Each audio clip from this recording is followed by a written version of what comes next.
888 Media.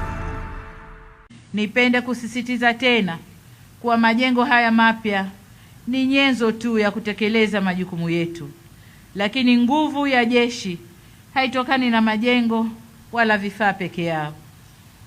Na hapa naomba ninukuu maneno ya Baba wa Taifa Mwalimu Julius Kambarage Nyerere ambaye aliwahi kusema, na ninanukuu, moyo kabla ya silaha, mwisho wa kunukuu.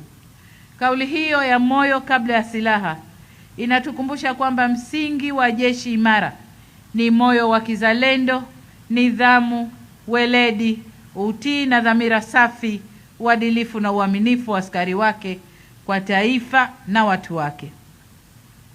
Utii kwa mamlaka ya kikatiba na uaminifu kwa taifa ndiyo silaha ya kwanza ya jeshi linaloheshimika. Hivyo ni wasihi muendelee kuishi kwa misingi ya kiapo chenu na kuepuka mienendo inayoweza kuharibu heshima ya jeshi letu. Na nimesikiliza vizuri wimbo wa jeshi hapa. Maneno yaliyomo ndani ya wimbo ule iwe ndiyo itikadi katika kazi zetu.